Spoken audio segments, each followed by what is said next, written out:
Donc je suppose que vous avez vu ma vidéo précédente, qui explique la nouvelle interprétation de notre univers, qui doit être utilisée pour expliquer les problèmes non résolus des modèles précédents. Il est maintenant temps que je vous montre comment cette nouvelle théorie résout ces questions non résolues. Vous pouvez voir ici la liste des problèmes dont nous allons parler. Commençons donc par la première question non résolue, la règle de Born.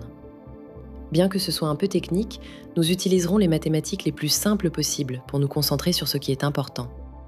Et bien que toutes les particules soient en fait des excitations de champ, nous resterons au niveau des particules pour tout ce qui suit. Reprenons l'exemple de ma vidéo précédente, où un atome émet un photon. Le problème est de déterminer la destination de ce photon, plus précisément, quel atome le recevra.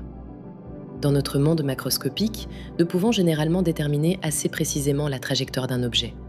Mais au niveau de la particule quantique, c'est plus délicat. Nous ne pouvons déterminer que la probabilité du lieu où le photon sera observé. Ainsi, en théorie quantique, il existe une fonction qui décrit l'état d'une particule, en particulier son vecteur de position ou d'énergie-impulsion, comme pour les photons. Lorsque le photon quitte l'atome, il est dans un état ψ0. Et dans notre exemple, appelons ψ1, ψ2, ψ3 et ψ4 les états dans lesquels le photon pourrait se trouver lors de la prochaine mesure. L'état actuel ψ0 peut s'exprimer comme une somme pondérée de toutes les prochaines observations possibles. α1 ψ1 plus α2 ψ2 plus α3 ψ3 plus α4 ψ4 dans notre exemple. Et pour calculer la probabilité d'atteindre chaque atome récepteur, la règle de Born dit qu'elle est égale à α1 au carré pour atteindre l'état ψ1, α2 au carré pour atteindre l'état ψ2, et ainsi de suite. Mais pourquoi le carré de chaque poids ? Eh bien, dans notre nouvelle théorie, rappelez-vous, il faut prendre en compte les réponses de tous les récepteurs potentiels. Et cela a du sens, car une probabilité est un pourcentage de chance qui dépend de tous ces récepteurs potentiels. Et la probabilité doit donc être déterminée non seulement par l'état émetteur, mais aussi par l'état récepteur. Donc, si l'on prend ces considérations en compte, il faut non seulement appliquer la fonction décrivant l'émission du photon, mais aussi la fonction décrivant la réponse de l'atome récepteur. Cela signifie multiplier les deux fonctions, car nous avons besoin des deux, pas de l'une ou de l'autre. Et nous pouvons maintenant en déduire que la probabilité est égale au carré de chaque poids. Nous pouvons donc en fait prouver la règle de Born, au lieu de simplement la deviner. Il suffit de prendre en compte les réponses des récepteurs potentiels. Bon, examinons à présent le soi-disant problème de la mesure et le syndrome associé de l'effondrement de la fonction d'onde. Comme on l'a vu dans la vidéo précédente, la nouvelle théorie que j'utilise implique que toutes les interactions comme celles que nous venons de voir se produisent dans ce que nous appelons le substrat quantique. Donc, toutes les interactions que nous venons d'utiliser pour démontrer la règle de Born se produisent en réalité dans ce domaine. Elles ne se produisent pas dans le domaine de l'espace-temps, où les événements finaux résultants sont les seuls que nous pouvons observer directement. Alors, comment pouvons-nous utiliser cette interprétation pour résoudre l'effondrement de la fonction d'onde et le problème de la mesure ? D'abord, je dois vous rappeler en quoi ce sont des problèmes. Dans la théorie standard de la physique quantique, tout se passe dans le domaine de l'espace-temps.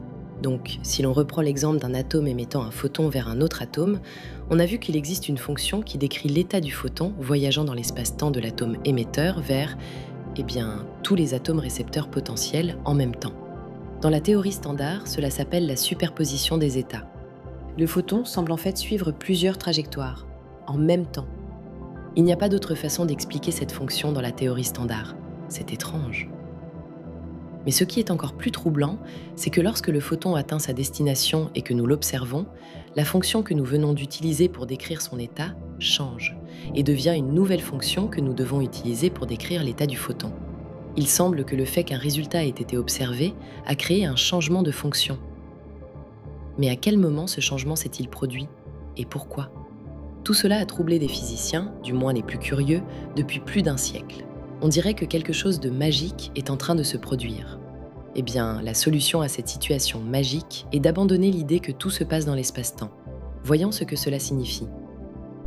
Lorsque l'atome émetteur est prêt à émettre un photon, il envoie ce qu'on appelle une onde de proposition à tous les récepteurs potentiels, décrite par la même fonction que dans la théorie standard. Tous les récepteurs potentiels répondent alors par une onde de confirmation conjuguée hermitienne, tout cela se produisant dans le substrat quantique.